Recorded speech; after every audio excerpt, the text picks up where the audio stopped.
I can't adjust the angle from here, so. No, I meant the. Oh, that one. No, Yep. it's fine. We are live. Thank you. And with that, ladies and gentlemen, thank you so much for coming to this evening's Redevelopment Commission. I would like to call this meeting to order. We do have a member attending virtually, so we will have to do a roll call. Virginia Perry. Present, Government Center. Brian Culp. Present at the Government Center. Dana Heidenreich. Present at the Government Center. Dr. Moore. Here. Ryan Taylor. Present via Zoom. And I, Dustin Stanley, present, Government Center. We also have our attorney, Barnes and Thornburg, and Mann's Consulting, present at the Government Center as well. Next item on the agenda is public comment. Anybody that would, from the public, like to speak on behalf of this agenda tonight? Seeing none. Next item on the agenda, approval of June 4th minutes. I will entertain a motion. Junior Perry makes a motion that we approve the June 4th minutes. I have a motion. Do I have a second? I'll second. Motion and a second. We do have to do a roll call. And I'm so sorry, but I'm going to ask again. Who seconded that? Brian Culp. Sorry, the masks. It throws me every time. Sorry. We have a first motion and a second. We'll do a roll call. Virginia Perry, how do you vote? Aye. Brian Culp. Aye. Dana Heidenreich. Aye. Ryan Taylor. Aye. And I will also be aye. Motion passes. Next, financial report. We did not receive financials. We requested them. They were not sent to the commission. So we continue to request and hope that the clerk's office would get those to us in a timely manner. But Mrs. Mans, do you have anything? You have your docket, which obviously we can discuss later in the meeting. My financials that I provided are the QuickBooks version, and just to dive into a little bit of detail. So what I do, some of you I'm sure are very familiar, and I know I gave you copies of the clerk's financials, and you've seen them months prior. They are not standard accounting principles, and I think they can be at times a little complicated to understand. There's definitely a learning curve, in my opinion, when you're really trying to wrap your head around that. So a few years ago, I started putting all of the financials into QuickBooks also, just so we could really have a balance sheet and profit loss. More than anything, just so we could see our current long-term liabilities and our expenses and track them a little, what I thought was in an easier way. So you do have those that were reconciled as of May 31st. I'm happy to answer any questions that we have, and we can go over the docket. I'll have some comments on the docket further on in the agenda.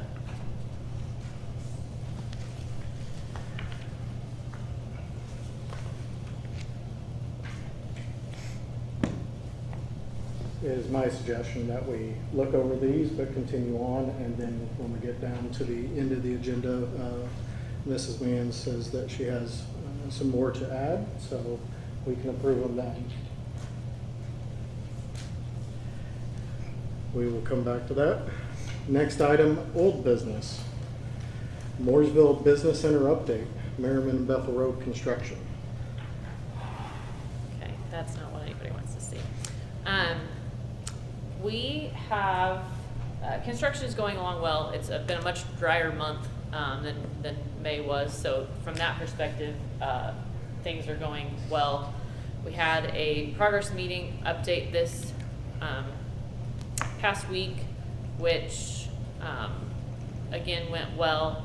We did run into an additional issue with AT&T.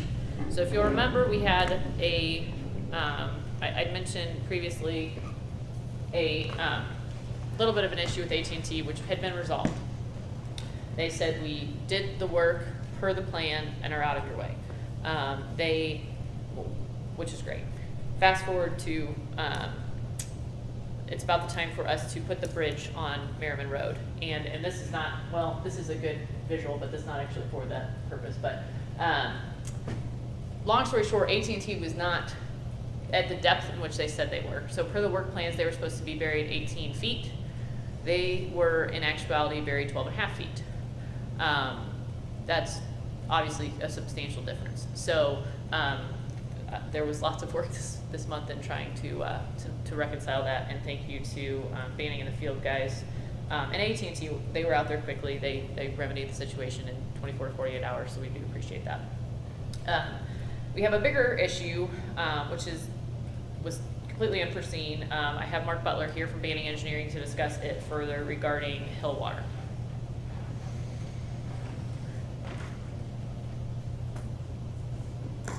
Very good. Mark Butler with Banning Engineering. I'm project manager for the design portion of this, representing the construction side as well tonight. I've got some papers to show and a couple of images to help understand where we're at. Kind of organized them Oh, look at you. Okay. so you can just hand them out. So to recap, a significant piece of this project is to replace the ditch crossing across Merriman Road with an adequate water crossing, and that is a bridge in this case. And the bridge is actually a precast, pre-engineered concrete span structure that looks kind of like two sides with an arch. Okay, and what was previously there were a couple of large diameter pipes. So in the process of doing this, Chelsea mentioned working with AT&T and other coordination with utility companies that needed to be notified and were notified to be out of the way when this bridge goes in. Okay. One of those utility companies was Hill Water. They have a 12-inch water main on the south side of Merriman Road in a dedicated easement. Okay, and to what I'm going to do is go through our timeline of events of how we coordinated with them to make them aware of the project and to give them a chance to comment on our plans and to be partners in this. So at the end of the day, we had a water main conflict where their water main was basically going to be right underneath the foundation of the bridge, which is not desired. Okay, and we had to make some changes to prevent that. So the first page I wanted to show you is this memorandum that I made. Okay, and there's a few bullet points. Let's see, on March 12th of 2019, the whole site was surveyed. And so at that point, we knew where the water line was, and we identified through some title work that there was a dedicated easement there. So we fast forward to November 25th, 2019. Hill Water was notified of the project, and they were sent, well before, but they were sent a copy of the 90% plans at that point for their review. And the plans included the bridge geometry, where it would be placed, that it would be placed in their easement. And they were given a chance to comment, approve, disapprove, schedule a meeting if they wanted to. That's part of the standard process that we do for all utilities. So we got an email, written notification from Hill the next day from one of their representatives saying that they reviewed the plans and they didn't have any comments. Okay, so at that point, it's important to note that we knew where the water main was. We always know where it is horizontally, but not knowing vertically where it is important. So the next step, we fast forward to March 29th of this year. The contractor dug holes to locate where the water main is vertically. Okay, so I'm going to turn your attention to this first slide. Well, This one or the other one? yeah, this one. Okay. So the gray structure is the new bridge, okay? And the dashed blue line is typically how a water main is built when under a stream crossing. The state regulations require that potable water be protected by typically around 5 feet below a stream, okay? And that's in case of erosion and lots of different reasons. So typically what happens is they will bore underneath the stream and come back up, so they don't have to have the water main so deep and so expensive. That's very typical. And so if you could fast forward to the next slide.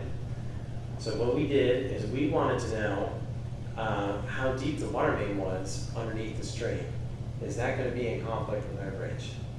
And so potholes were taken. So basically a machine is able to excavate a small hole and go down and find the water main and measure the depth from the ground to see how deep it is.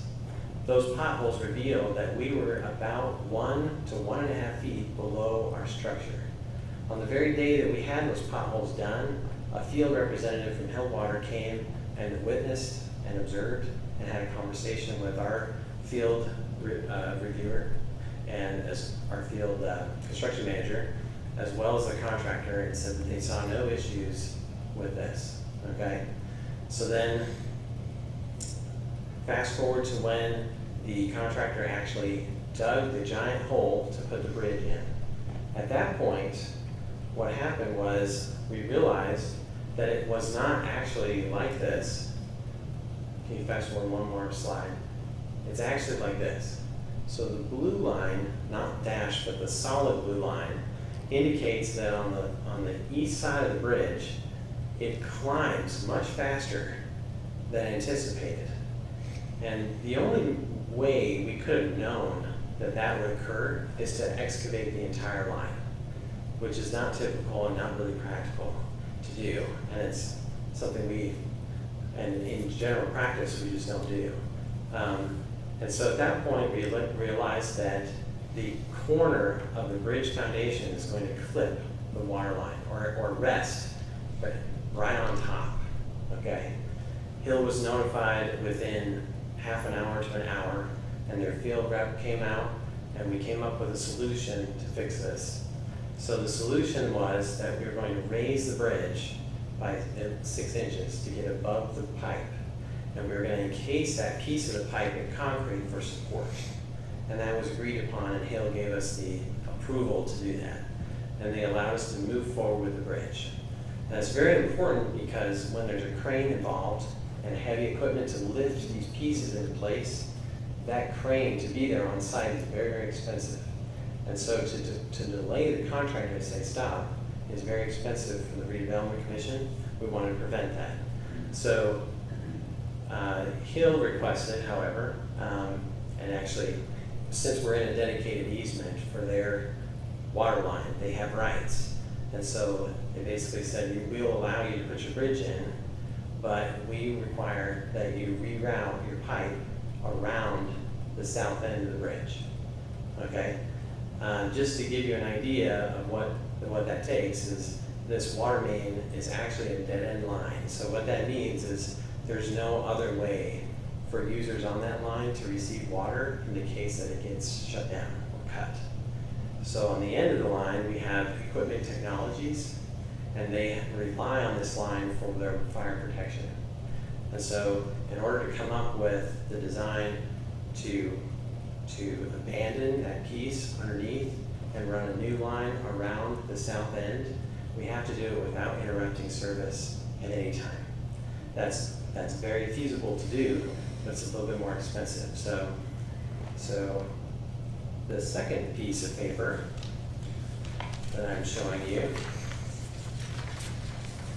is a itemized construction estimate, keyword estimate, of what this work will cost in order to install this water main to go around the south end. Okay, and this needs to be done because Hill has that dedicated easement, as well as it needs to be done in that manner so that we don't shut down Equipment Technologies. Okay, so at this point, we've asked the contractor for pricing. We also are considering asking putting it out to quote, basically, to make it more competitive to do this. As Hill Water is not requiring us to do it right now, they're allowing us the rest of the construction season to get this work done. So we have some time, okay? And so that brings you up to date to where we are right now. And I'd like to see if you have any questions or if anything you'd like to add. Well, since Hill Water was aware of this, looking at the dates that you provided, have you approached them about sharing some of this cost? Yeah, we have not had that conversation yet. I would. I try it, it might not work, but it's their easement, but they're also wanting to, knowing full well back in March of 2019 and approving it, and then all of a sudden saying, no, you can't do that, then they bear some responsibility, I would think. Now, they may not take it, but I would think they bear some responsibility. I Yeah. have that conversation. If we had known this sooner, would we have been able to avoid some of this extra cost? I think to a certain degree, yes, but the overall approach would have been the same, really. Some cost savings would come in and that the pricing would be at bid and competitive with contractors. We probably would have avoided some cost coordinating, quickly getting, everything together. So I think there would be some cost savings, but not a significant amount. So.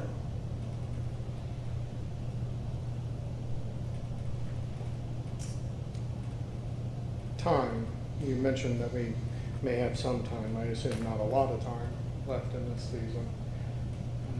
How much are we estimating on, that we have to act on this? Okay, so Hill Water has allowed us till, our contract ends about October. So we have until about then to do that. We have some email traffic regarding that. So I will note that right now the bridge is in, and in order to get the bridge in, you have to reroute the stream, okay, because you can't have water going through, okay? So there is something to be said about a piece of this going in while there's no water running through. So there could be an advantage of doing a piece of it, at least now, but that all depends on what the contractor will charge.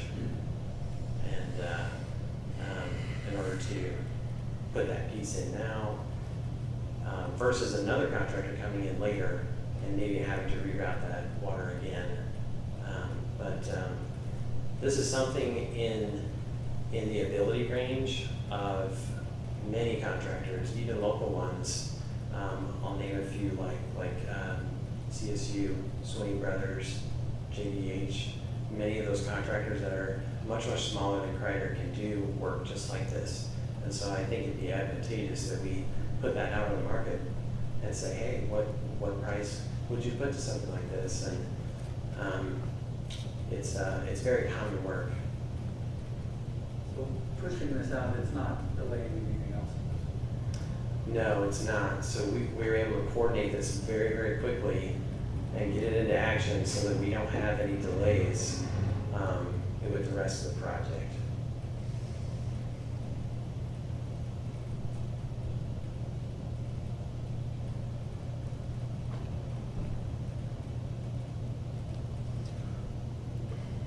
Backing into a timeline for bidding, when would you say we need to have received and approved bids to be able to comply with the timeline by the end of the season? I think we want to get it out on the street very, very soon, probably next week, and we are prepared to do that. We have everything ready to go to do that. I think doing that early would allow the saturated market right now in construction. For those that don't know, the construction industry right now, in my opinion, is booming. Okay, and many contractors don't have time or consider. This is a very small project for many, so it could be filler work. It it could be work that some contractors don't have time to do. So we want to get that out early so that we have ample time to fit it in their schedules. So I think if we wait until August, September, there's a good chance that we're not able to get it done this construction season. The reason why I ask is if we have to approve it at an open meeting, a public meeting, so you're able to circulate the information for bidding, and then we would at least have to have 7 days between that mailing of that information and then the awarding of that bid. So if we wanted to do it prior to our August meeting, we would just have to have a special meeting that we just need to coordinate. But it should be a pretty quick meeting, and that's the only thing. A suggestion, something we've done before, is where we have, we send out bid packets for review, and then they get their number of days, so I think it's 7, right? 7 Yeah. days to review. And then we have a public bid opening. It may not be an RDC meeting, but it would be a public bid opening where it's advertised in the paper. And then actions taken after that point. So the opening may not need to wait for a month. In fact, it's important that it doesn't wait for financial reasons. Yeah. Yeah.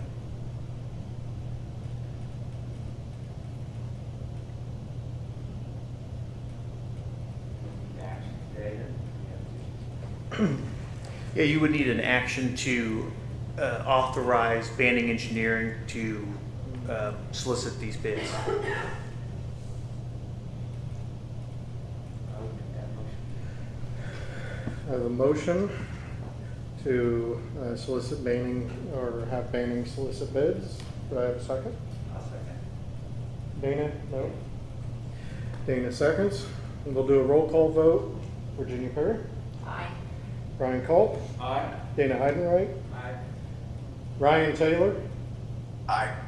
And Dustin Stanley's aye. Go forth and save us money. All right. But Thank Mark, you. I still would approach Hillwater, even though you have to go ahead and do the bidding and get the paperwork and the public hearing and all that out of the way. I still think they bear some responsibility in this. Okay. Is that something Add that to your like you do? Okay. Yeah, Yeah. Okay. We can do that. All right. they don't need a formal motion for that. Okay. If I can I add one more thing? Absolutely. Can you go to the first slide? Maybe. This is the picture that was up before. I encourage you, if you have a minute, to go out and visit the site at some point and see. This is before the bridge went in, so you can see the pipes crossing. On paper, these items look insignificant and small, but in real life, they're huge. and this gives you a snapshot of how wide and how much transportation capacity this road can serve the Mooresville community. And I think that's hard to grasp for the average citizen until it's actually built. So just encourage you to do that at some point when you get time. So thank you very much. Thank you. Thank you. Two things I'd like to add, if I may. One, do we need to go ahead and try to find a date for opening, because he'll need to let, Yes, and you have it where the commission is not present or is present for the opening. sorry, Mark.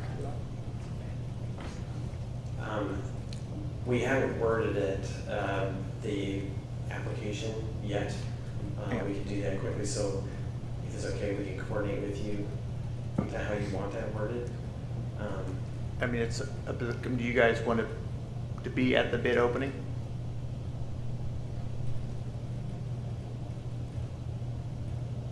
I'm okay with you. Okay. Just doing a public bid opening. You know, whether it's, Do we have to already approve the bid at the bid open? No, my understanding, quote, correct me if I'm wrong, that they'll have to open the bids at a meeting open to the public, read them, and then they'll take them under advisement to confirm that everything that they have bid is in compliance with what is needed, you know, and ensuring that they're not, you know, putting duct tape on the everything. So you actually wouldn't approve them at that meeting. They would come back and provide the most responsive, compliant bidder. We would want, like you said, we want to review those, and we would make a written recommendation to the commission. And we would like approval to move forward as soon as possible after that point, that a contractor who is qualified to do the work and puts a good bid together. So I'm not sure how to handle that exactly, if that's previous to the next meeting. So any approval, so after they've reviewed, any approval would have to be at a public meeting of the commission, which requires at least 48 hours notice. So we could, if the approval on the August, what meeting? 6th. August 6th, if that's too late, then we can talk about having a special meeting to award the bids as well. We can schedule that today or however the commission would like to handle that.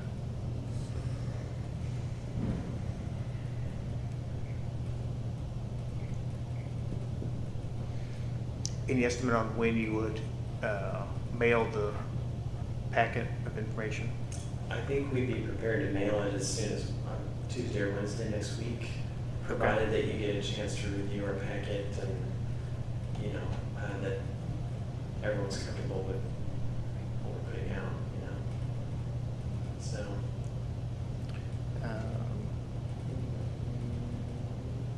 So next Wednesday is the 8th. So we could not open until at least the 15th. How long would you take, or would you need to review? we'd like at least a day or two, so say 48 hours. Okay, what if you could do, if you send them out on the 8th, you could maybe open on the 16th, then we could have a special meeting the week of the 20th. Yeah. I mean, I'm just looking at my calendar, so anybody, let me know if they have. Out of town that week, but I could join via Zoom like this, but That's what we It might not count for quorum purposes, but I mean, you'll Right. Yeah. be allowed to participate. We just have to have a quorum to. Is there any, does that work for the timing of the other contractors and things? Yeah. Dustin, I ask a question too. Absolutely. And I'm involved in this, we're gonna redo this thing, is there another engineering cost involved in this? That's a good question. We already have a budget to take care of construction issues, and we're working off of that budget already built into the cost of the project. So is there an additional cost? Yes, but it's already being accounted for in our construction administration budget. Contingency out of that? Is it contingency? I don't know. We don't consider that contingency. It's a, I don't know how you explain it. It's a budget that we draw from hourly if issues come up, you know, and, Unfortunately, inevitably, issues come up on Yeah. every project, so they always build in a line item for that, and then if we don't use it all, and if Correct. we have to come back and talk about more, then we have that. This one has 10% contingency in it. yeah, so our design fee with the Redevelopment Commission has a line item on it for construction administration, and that's what that's for. And if we don't use it, we don't bill it. If we use it and we bill it, then we manage it, and we work with Chelsea to update where we are on a monthly basis, so. Well, that's good. And Jeff is sitting there knocking his head so loud. Good. Thanks. Is there a day on the week of the 20th that would work better? Town council has 21st meeting, so that one's off. That's the only thing on the town calendar.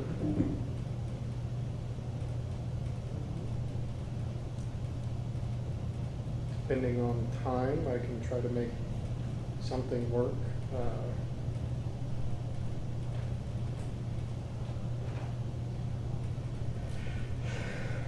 Would Wednesday the 22nd work for everybody? Working for me. Dana? Yeah. Ryan? Are you still gonna be sick? He's on. No, that should work for me. At 6. 6 p.m. I meant, Yeah, I can do 6.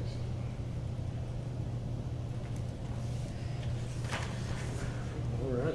the second thing, I did just want to thank Banning and thank Mark in particular because it's kind of been a lot of scrambling, and I appreciate all of your hard work on this because I know it's not been a small task to get to where we are today. So thank you. 22nd. Yeah. So if you come on the 21st, you can still come on the 2nd.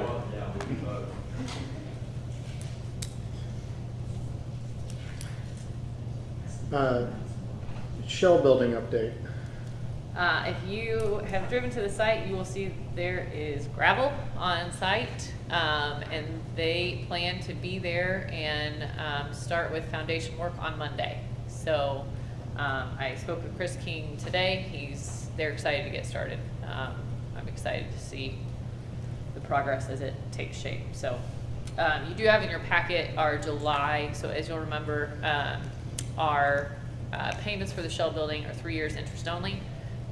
It is a January and July payment. First Merchants was great and emailed us yesterday, first thing, so we can make sure it's in this packet. I believe it's $11,000 and some change. I don't have it right in front of me, but that is in our docket, and that is our interest payment for the second installment. I believe the first one was around $500, so I think we're about $12,000 into the Shell building project at this point. So. Thank you. Next item, Mooresville Consolidated School Corporation Committee update. Brian or Ryan, take it away. Well, we had a meeting, Chelsea and Ryan and I went to the ag building. He gave us a tour and showed us everything that they're currently doing. Talked a little bit about kind of their wish list, but it's not a detailed wish list at this point. There are a lot of good ideas. We asked them for a better hard wish list so that we could really delve into what it is that we might be able to do for them. Can we make it a need list then? No. Yeah, well, overall, when you talk about need versus wish, and I think from the way they discussed it, they have plans for the things they need. What they need is really a seed to be able to get started. So, need versus wish, it's kind of up in the air until I see the list of what they have. Perfect. Alrighty. Just to add to that, they are, he's compiling the list, Dr. Allen is compiling the list and is gonna reach back out to us, at such time it's complete, so that we can reconvene to really kind of go through that and talk next steps. So that's just next steps. Okay. Next item, Mooresville, small business COVID-19 relief loan update. This one's probably pretty quick. Nothing has changed. Nope. Nothing to report there.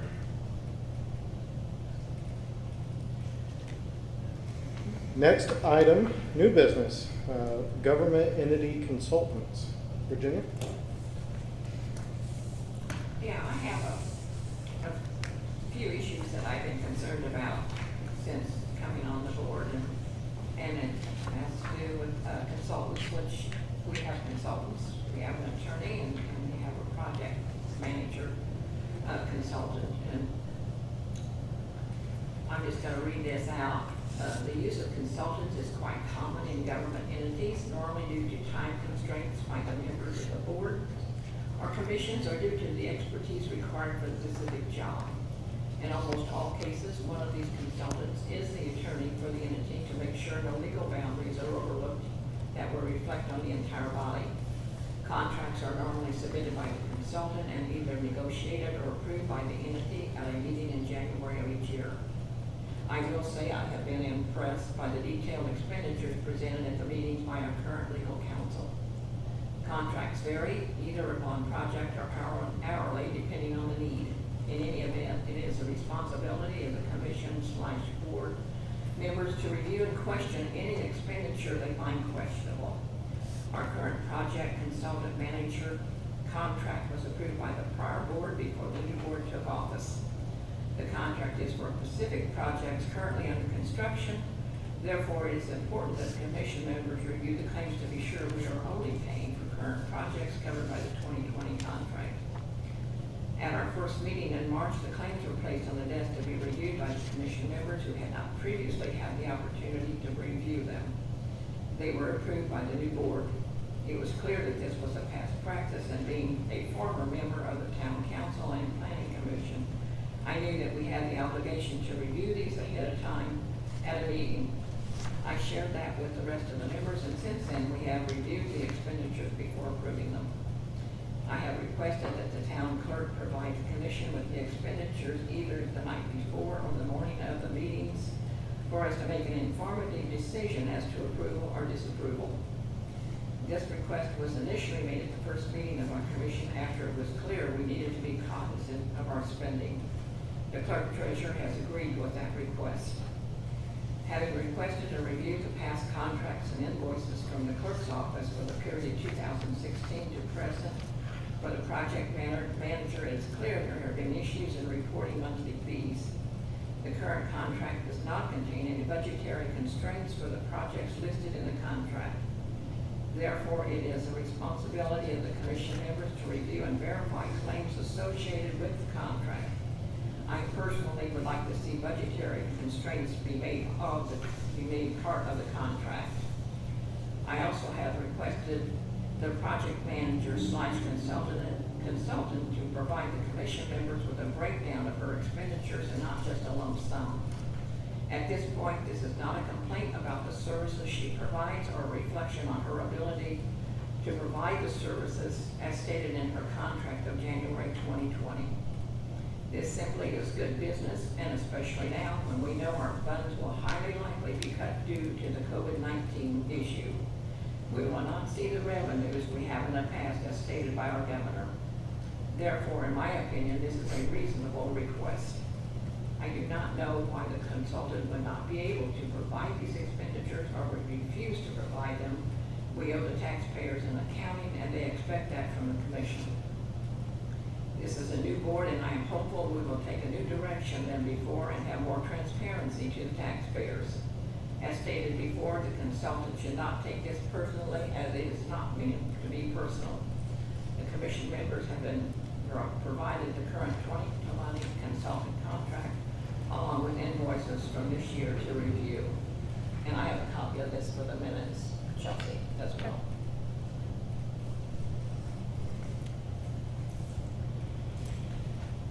What I'm basically looking at is something similar to what Adam provides us, which like I said, I found to be very detailed. And I know that you do give us a report, the monthly report you give us, but it's just administrative. It's just where you met with them, not who you met with, not what day you met with them, not how long you met with them. There's none of that in there. And we don't know who you're meeting with or what's was taking place, it's just that you had a conversation with legal counsel, town council, coordination with appointed official. I have no idea what that means. I have no idea what that means. And since you do this, and then you do a breakdown of the expenses, I don't know why you can't coordinate those two together and make one sheet for us that will show all of that information. I think it would be simpler to do.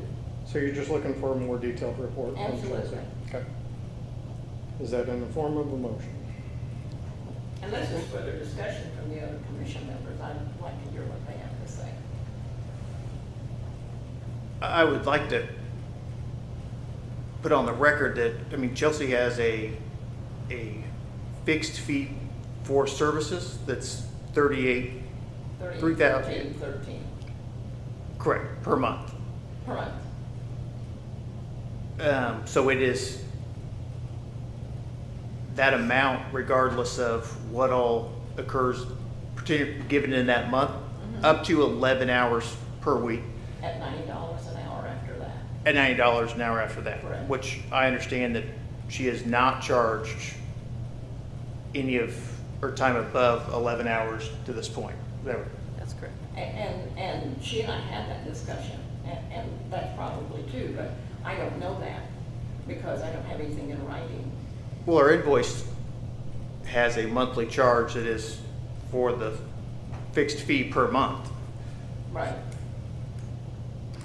So I don't think it has a $0 amount for the additional hours worked, but it does provide for the fixed fee. I'm just saying this as in, she has complied with her duties and requirements to date. If the commission would like more detail going forward, you can definitely request that going forward. So, but when you look at my bills, I mean, I charge per hour, so that's why you have very detailed each day, the amount of time, all the services worked and performed. Yeah, I understand that. But I think we need to get a more detailed from Chelsea, similar to what, even though they're different contracts, and I know hers is per month, 381313 is what hers is per month. And the other issue I had, because I pulled invoices clear back, like I said, in 2016, and I have those here. And sometimes, and she needs to be more careful about that because, and I got these paper clipped, if the commission members want to look at them, sometimes she'll be billed 2 months at one time. Well, I don't know. Well, there was but the that's previous what I month did. bill? There will be 2 months at one time bill on one invoice. Right. Yeah. But if the commission didn't meet 1 month, Which happened this year. yeah, Yeah. so there was a missing month That could be, that she didn't get paid at all, so, that could be. yeah, she just got paid and caught back up. I just like to have more information about, like what she presented for this, that she report. That doesn't tell me, I mean, each meeting, I can go through all these and ask questions on all of them if you want. If you want me to do that, I can do that. I would just try, I mean, is there,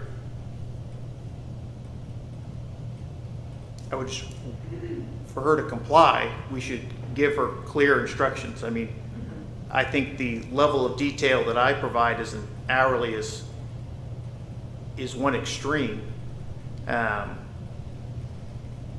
But to request more, you can definitely ask for more. But I mean, are you wanting, I don't want more than, no. I mean, like every day, like each day broken out, or I'm just, Well, for instance, like the first one on here, she Yeah. coordinated, what day did she do that? How much time did she spend in a meeting with these people, you know? And my concern with that is how much detail you want to go into, because, you know, we only have her for 11 hours a month, right? That's above her monthly contract fee, the 11 hours. Then above that, she gets $90 an hour. Right, and I wouldn't want to take up part of the 11 hours, just filling out a detailed more detailed thing. You don't want it to be time consuming and take away from productive work. Well, I wouldn't either, but we don't know that since we don't have anything to go on. We don't know that with this. We don't know whether I see what you're saying. Don't use the 11 hours at $90 an hour just to fill out administrative paperwork. Well, I'm saying, you know, having a certain level of detail is fine, but I guess my concern is if we try to get it too fine a detail, then she's gonna be spending all her time managing that record keeping rather than. You know, and this is just me, I don't think you can spend too much fine detail on the taxpayer dollars. I do not. I think we owe that to the taxpayers, and that's what we are here for. If this was my money, which it isn't, you know, it might be a different story, but it isn't.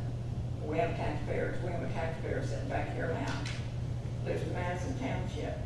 I bet she'd like to see a detailed printout of these meetings and what was discussed and how much time was to it and when she had the meeting. As I said, my concern is just the amount. You know, I'm okay with adding detail, but if it becomes so time consuming that it takes away from the consulting work that we want her to be doing, that's my own concern. Well, I don't know that we need to renegotiate the contract, but I would, unless there's some additional discussion with, what about Ryan that's on the phone? Does he have? I understand both sides. I mean, I definitely understand that the more detailed we can be, the better, but I also don't want to see, you know, it eating up too much of her time, because I'm just thinking of, you know, I'm sure when the Hill water issue came up, the amount of phone calls and emails and meetings that took to get through that issue, that would take a lot of reporting and paperwork to show all the amount that went in just to get through that issue. Now, if it were a situation where work wasn't getting done, I completely understand why we would want X amount of detail in each report, but the good thing is work is still getting done and things are still getting processed in a timely manner. What if we found like a common ground where the next report, if there are a certain amount of meetings or a certain amount of something that's been worked on, and not necessarily so much a time frame, but we have in the report that it was detailed that we met for this part of the project. We know what's being worked on, and that's what amounted to the hours that came up for that monthly budget. Would that kind of meet the common ground with what everyone wants?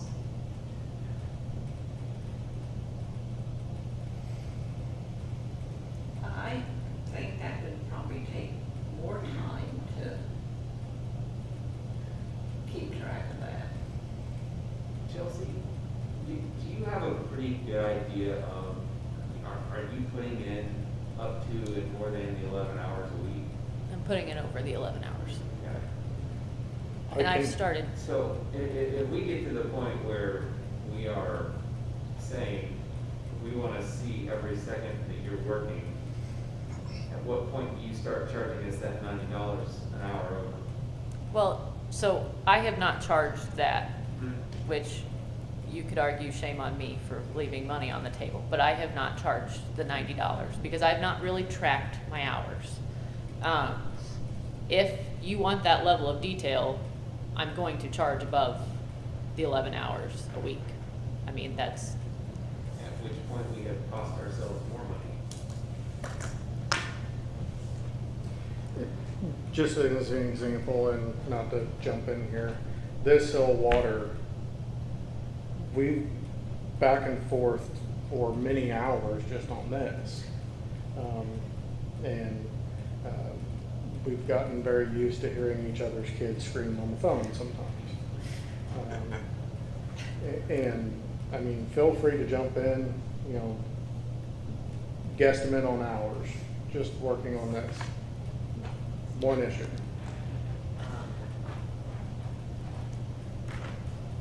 Mark McBain again. I would say this issue came up as per the timeline, Monday the 22nd.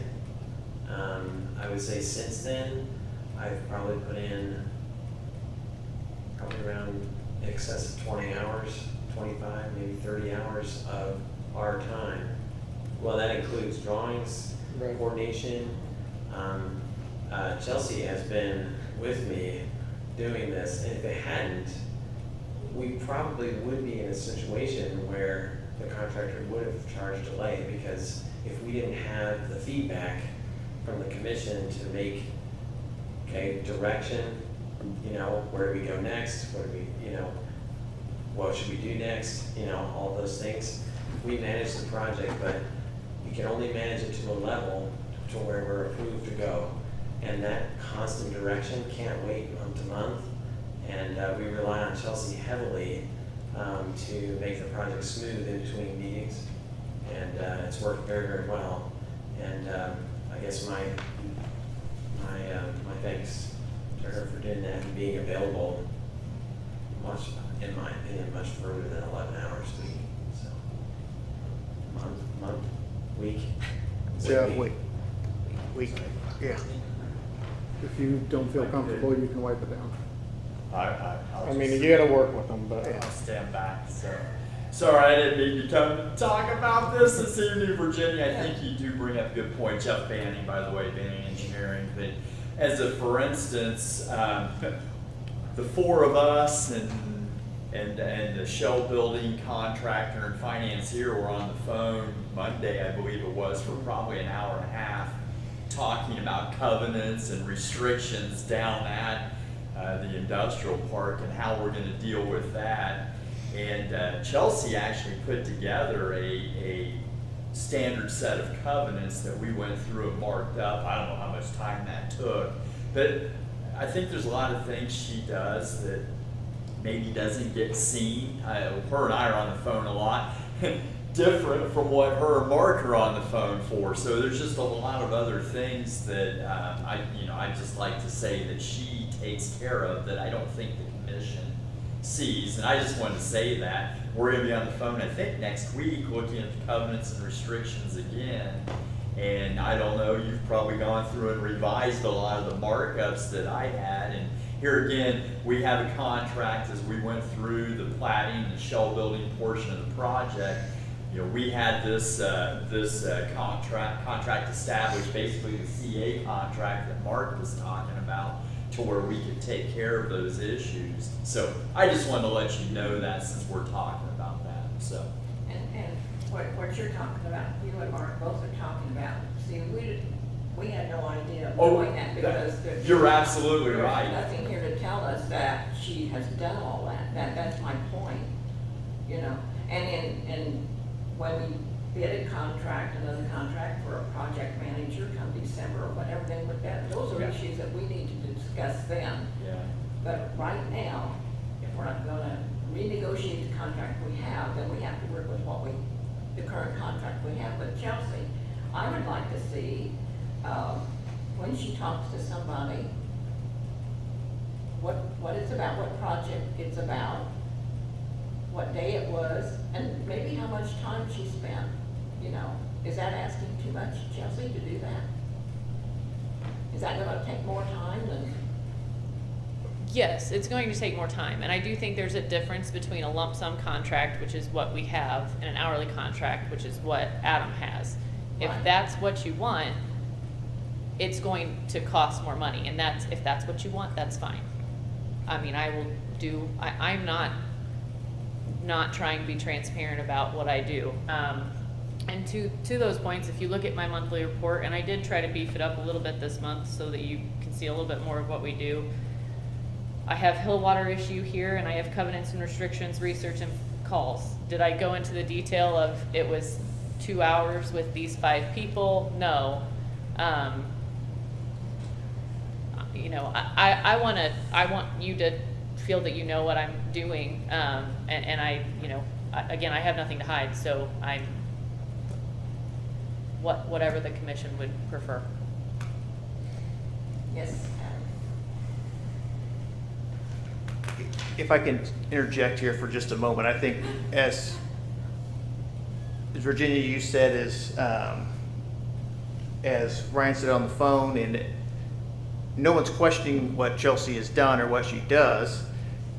The issue really boils down to just what you are able to see, because I work with Chelsea all the time, so I know what she does. Banding works with her all the time, so she knows what she does.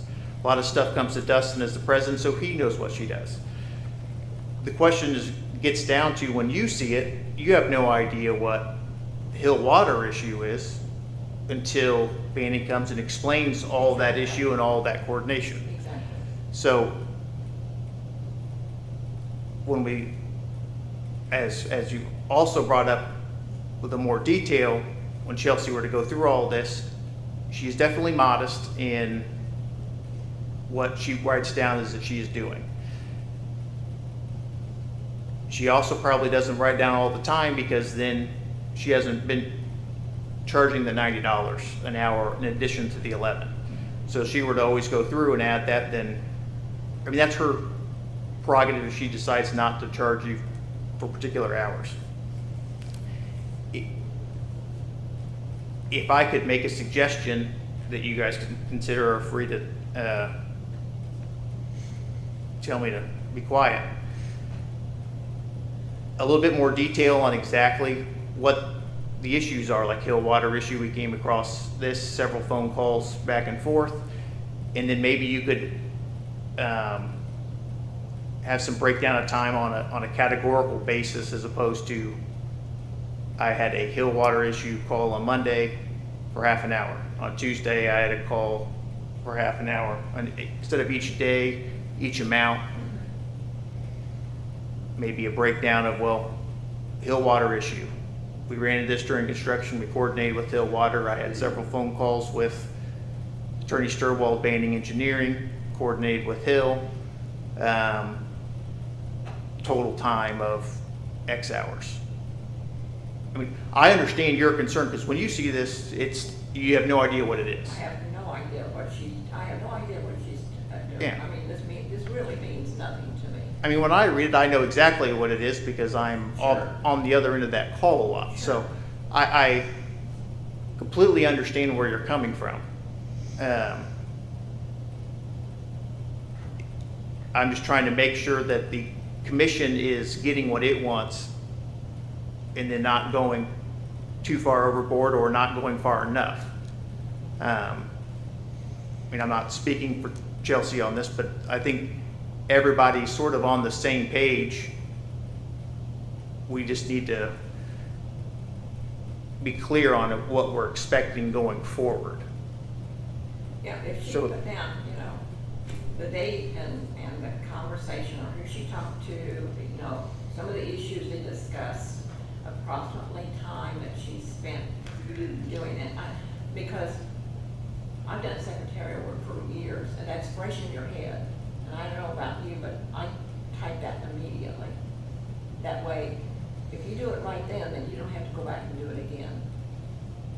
I don't know if you take notes, your own notes, or if you just remember it or not, but to me, it's always easier to type it right then, and then you've got a note, and then you can go back and present it to whoever wants to see it, then you have it.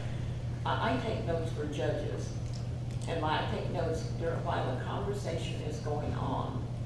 And so, to me, that's the best way to do it. So that's basically what you just presented. And I don't know how the rest of the commission feels, if that's appropriate or acceptable, or if that's enough or too much, or I don't know what your feelings are on it. I'm pretty comfortable with this report. Most of the things that I had questions about have been discussed during this meeting. The Hill water, the ATT issue, we discussed those. We've been a part of a lot of these things, and I don't want to unnecessarily bog down the process of someone who is essentially acting as our executive director. I mean, she's doing all of the business for us throughout the month. If we had an executive director, we'd be paying her the salary, we wouldn't be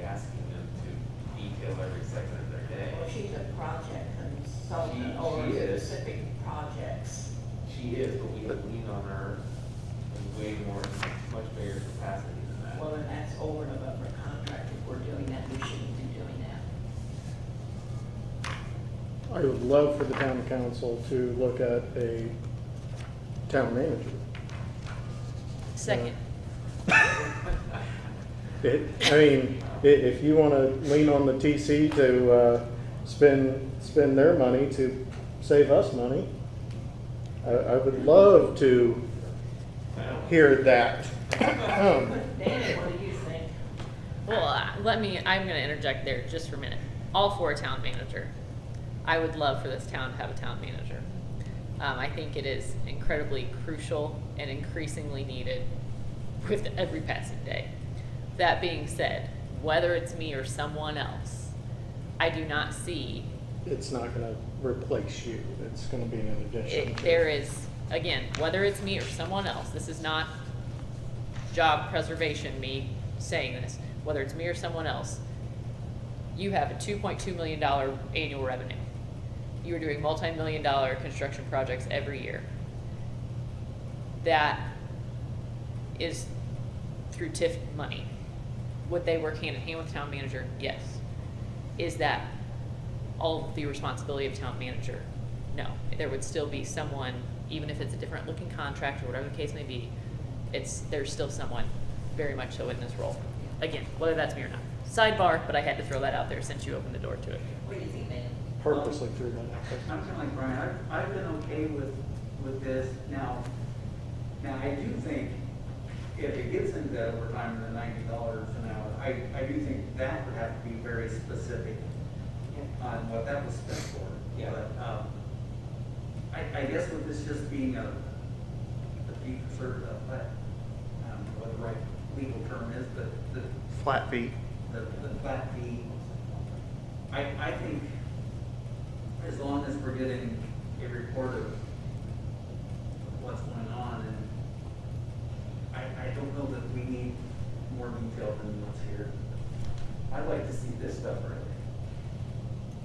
So, yeah, we actually have asked for that. And that's later in the agenda, Yeah. but,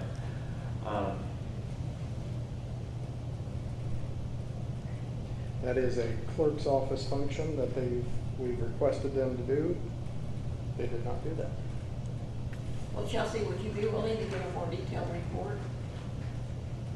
So, again, I'm just trying to make sure I'm clear on what the expectations are. I am happy to give a more detailed report. I'm happy to provide this as it is today with a more verbal report during the meeting. And I will say, in the past, and this isn't so much with this commission, but in the past, there have been times where we get to my report and we've discussed it all during the meeting. I mean, because it's Shell Building in Indiana Street or Southbridge, whatever the case would be, those were all line items, and then you get to my report and I would say, I don't have anything because we've discussed everything already. I'm happy to verbally give more. If you want me to track my time, I can do that, but I will be billing for the hours worked, and they are in excess of 11. So again, I'm happy to do whatever the commission chooses. What's Mr. Taylor saying? Ryan, do you have an opinion? I think everybody's brought up excellent points, especially with the work that Chelsea does that not necessarily that we don't know about, but it gets to a certain point with all of the meetings and phone calls that she has to consolidate all that and to bring it to our attention. I've been pleased with what I've seen so far, just in the short amount of time that I've been on this commission.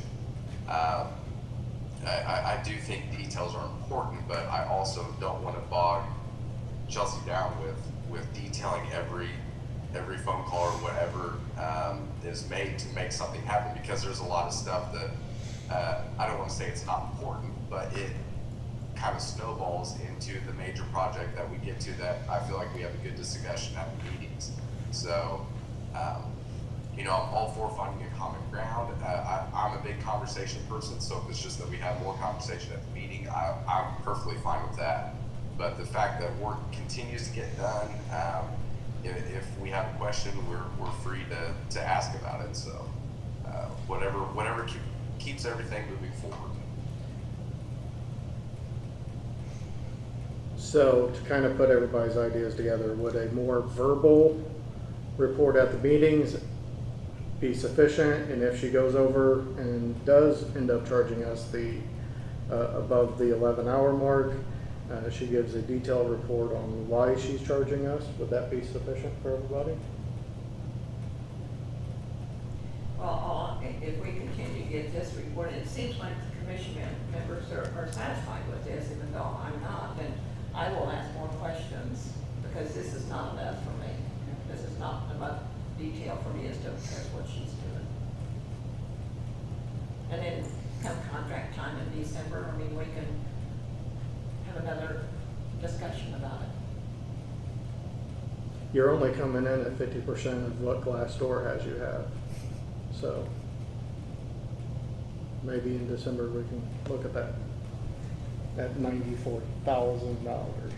Yeah, and I did go online on personal managers and Yeah. I did my research and I know what's Hey. expected of them, and I know the salary is, yeah, I know that. I brought it up when her contract came up last time. Yeah, you're right. With that, would you like to retract, amend, or change your motion? I think I made a motion. Yeah. There was a Oh, motion sorry. made. Is there a motion on the floor for Chelsea to give a more verbal report? And if she goes over the 11-hour mark, does end up charging us that extra fee, that she provides a detailed report on why she charged us that extra fee? Do we need a motion for that? I don't No. think we need a motion for that. Are you sure?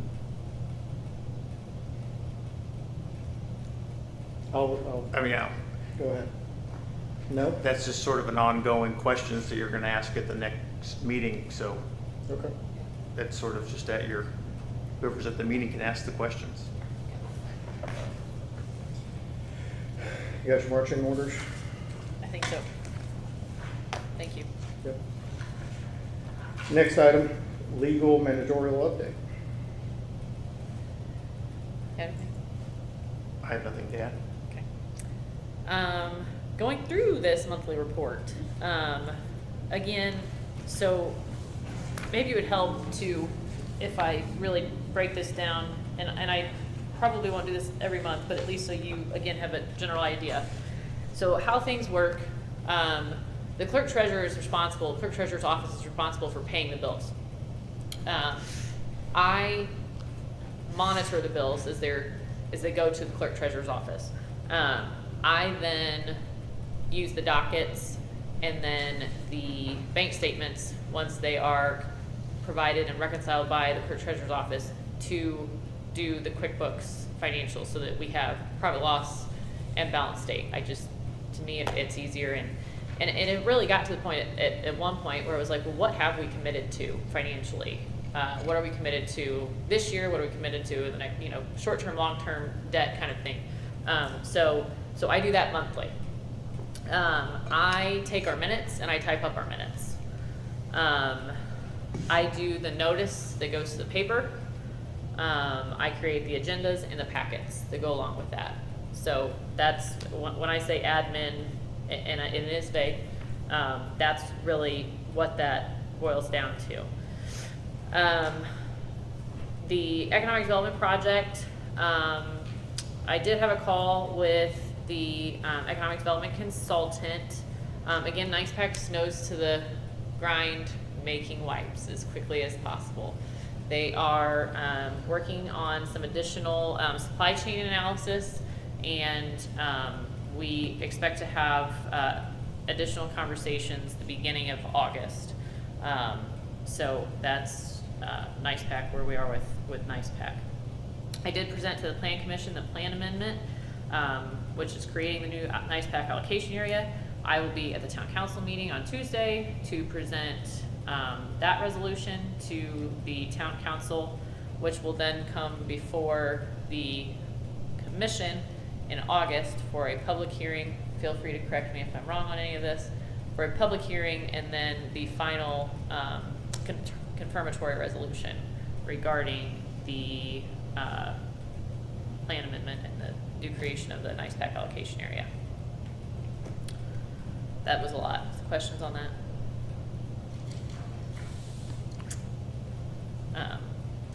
I fielded a question from Councilman Williams on housing and TIF, which is difficult to do and not something you can do with traditional TIF. So spoke with him on that in the context that he asked me to.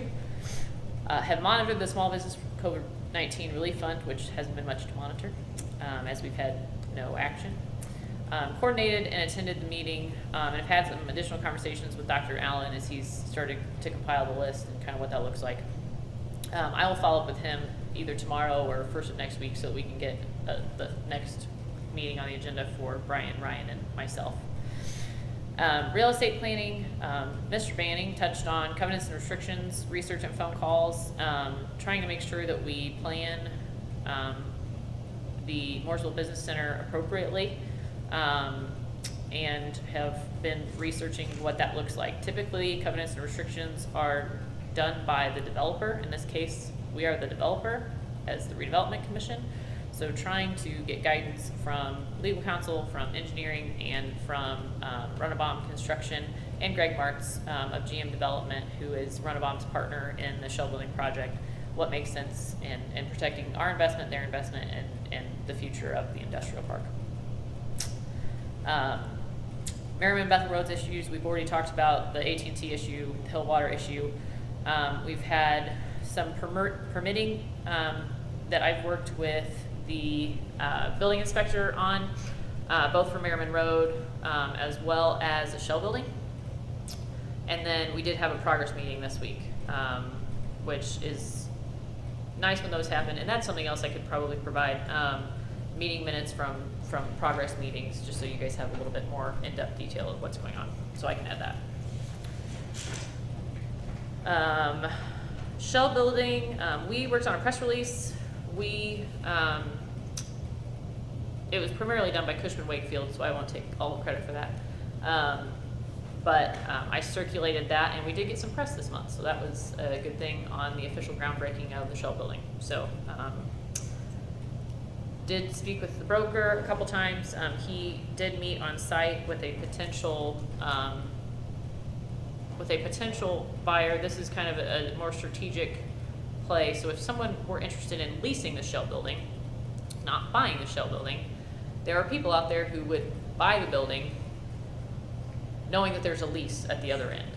So this is with somebody who would buy it knowing that there would be a potential leasee. So that was, he met on site with them and we had some conversations about that. As the town is working with appraisers for the sewer project, I fielded some questions with my knowledge of various parcels and Merriman Road project, the Poly property purchase, all of that, and helped him with his questions. The other thing that is not on there that I just received the email this morning that I wanted to get direction from the commission is RAI, which is the Redevelopment Association of Indiana. Dues are, it's time for dues. It's $125 a year. You all have probably been receiving emails, should be receiving emails, you're all on the list. So typically what we've done in the past is I have paid for that and then invoiced, it would show up on my next invoice as an additional fee. Wondering if you have a say one way or another, if you would like to renew that or not.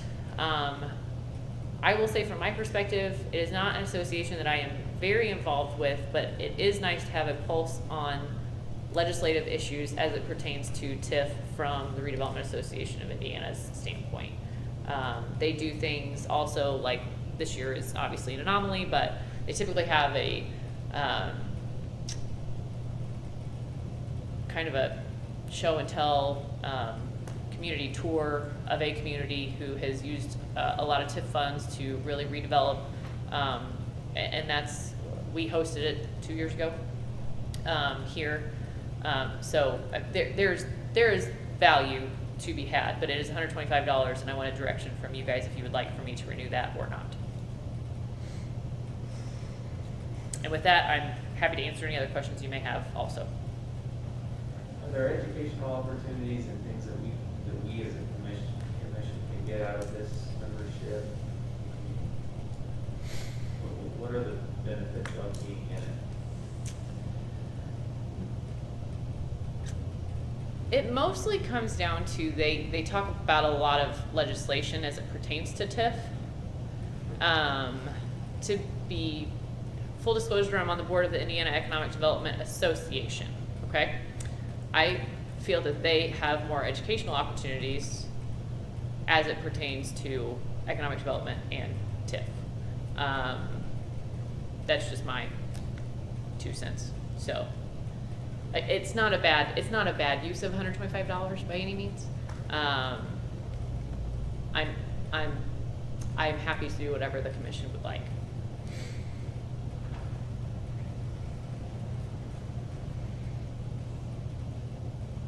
Any discussion? Justin, I used to get some of their material and it was helpful, especially on the legislative end, stuff that was coming up. And they also do some polling of RDC members and ask questions and sometimes put out information that maybe one RDC has that others don't know about. I will say, if we renew, somehow I've been removed from that list, and I'd like to come back on it. Deal. I can do that. I've gotten maybe 5, 6 emails. I'm not Yeah. getting a ton of stuff from them. Yeah. So, have they just been silent with all of what's going on, or? That's pretty typical. Okay.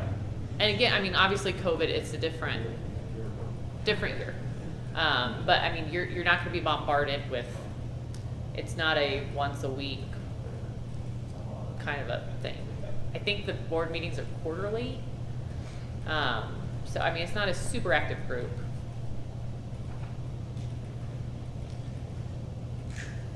Ryan, do you have anything to add?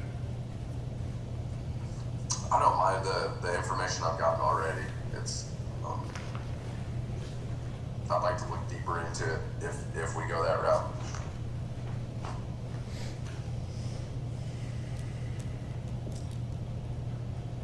With that, I will open up the floor for a motion to accept Chelsea move forward as she has invoicing or paying and then invoicing the membership. Do I have a motion? I'll make that motion. I have a motion. Do I have a second?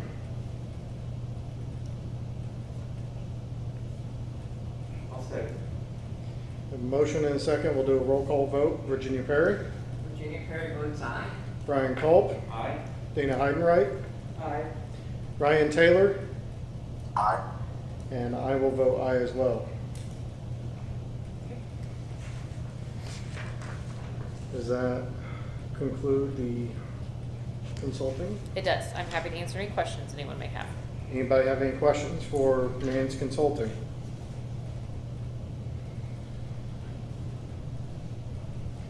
Moving on, if we could jump back up to the financial report. Does anybody have any questions for, on the financial report? A few things I'll add, and I think this would probably be beneficial moving forward. You're approving claims and maybe you don't necessarily know exactly what each are for.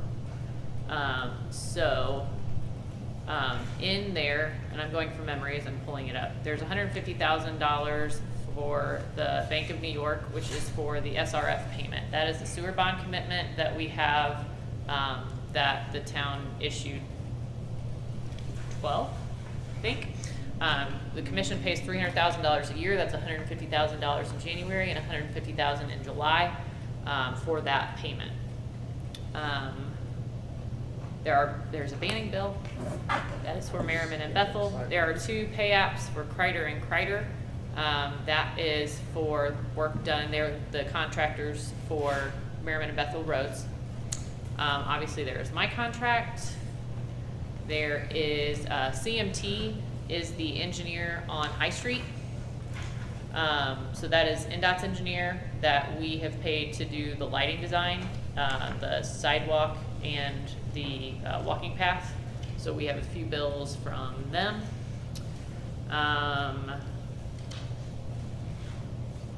Barnes and Thornburg is Adam.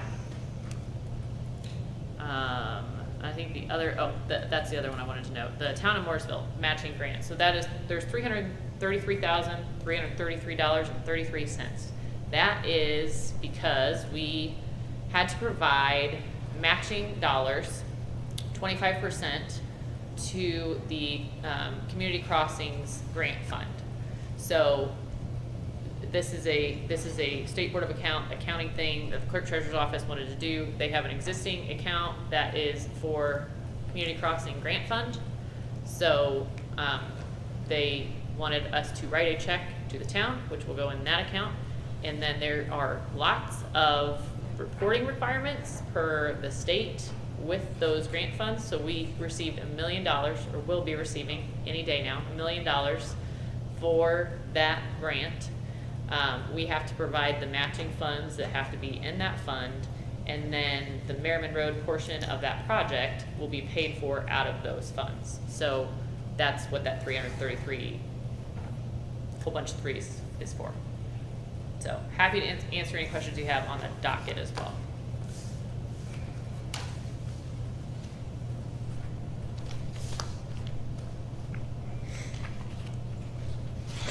Hearing no questions, I will entertain a motion to approve the financial report.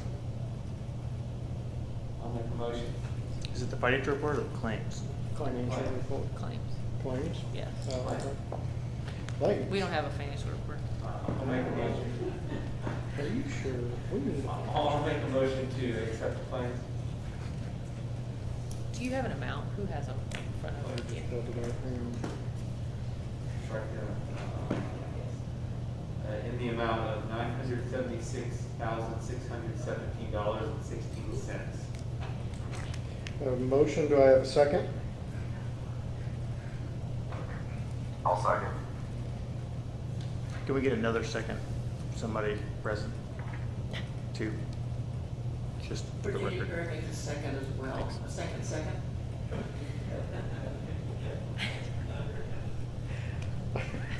Okay, we will do a roll call vote. No, I'm out. Virginia Perry, how do you vote? Aye. Brian Culp, Aye. Dana Heidenreich, Aye. Ryan Taylor, Aye. and I will be aye as well.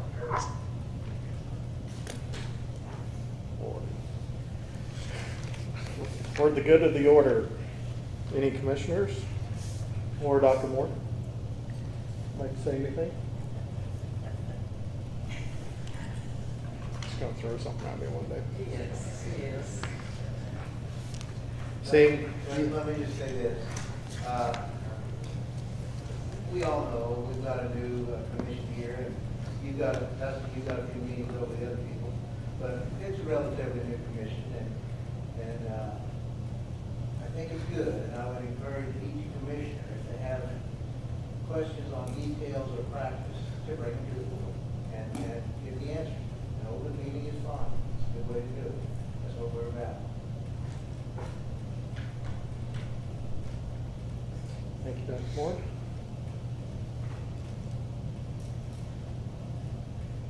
Yeah, hearing none, our next meeting date is, well, our special session.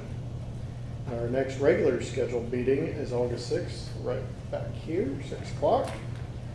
I will take a motion to adjourn. I'll make a motion to adjourn. Brian's always good for that. Second? Dana? Roll call. Virginia Perry?